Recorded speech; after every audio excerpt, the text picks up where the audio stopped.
mga idol, update ko lang kayo dun sa ating binaba dati na sisiw. Kung naalala nyo yung aking na 2 weeks old na binaba noon, ito yung kanyang dating video. Ito na po sila ngayon, yan update ko po kayo. Mga 2 months na lang po, maano na po natin to, ma-harvest na natin. Kunti lang po sila, bali 15 lang sila, ang lalaki is 8. Ayan na sila, malalaki na. Yan, gaganda na sukat. Yan, ating mga 5K sweater, yung mga red. 3 po yan magkakapatid na lalaki. Bali 5 sila, ang lalaki 3, 2 yung babae. Yan, lalaki na. Mga 2 months and a half, pwede natin ito ngayon. 2 months to 1.5 months, pwede na nating i-harvest to. Yan, ang ganda. Yan po sa sarili nating blend ng mga white. From the white jacket to sarili nating pinangalanan natin ng Beatles white. Yan, yung ating mga white. Yan. Pinasukan natin ng ibang linyada. Yung white jacket. Yan, gaganda na. Sobrang mainit po ngayon dito sa amin. Talagang summer na. Kita nyo yung lupa, nag-aalikabok na.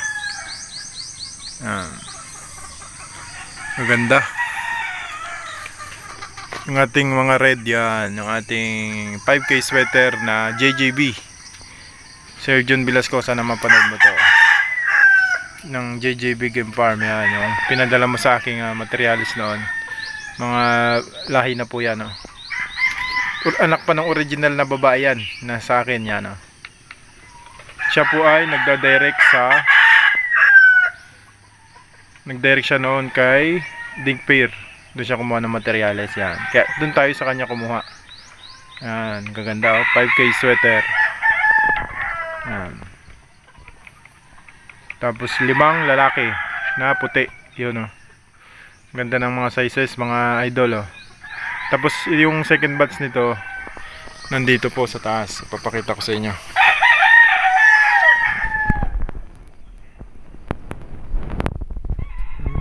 Size nito.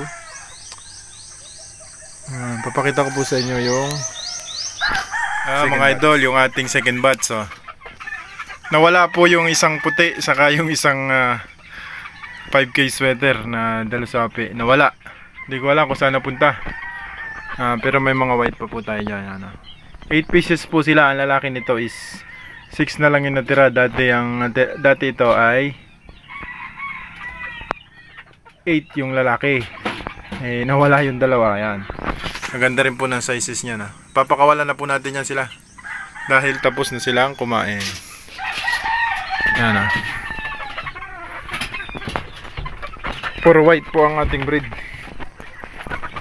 Yan na po sila. Yan. Alpasan po natin sila sa umaga. Kunti lang po yan. Kasi yan lang yung kaya ng budget natin. Yun nga yung sinasabi ng karamihan, mag-breed lang tayo dun sa kaya ng budget natin. Para maibigay po natin yung tamang nutrition sa kanila.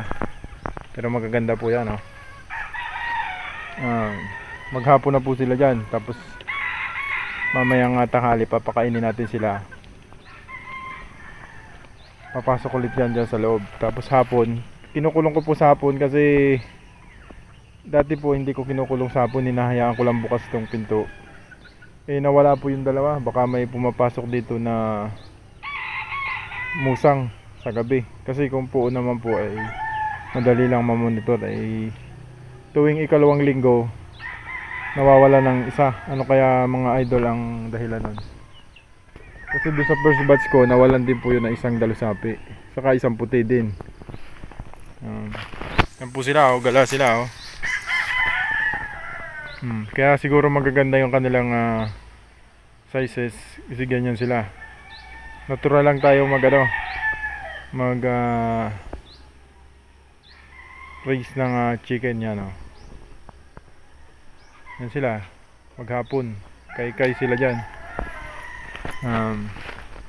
Yun lang mga idol, in-update ko lang kayo sa ating kasi yung iba naghihintay din ng update dun sa ating mga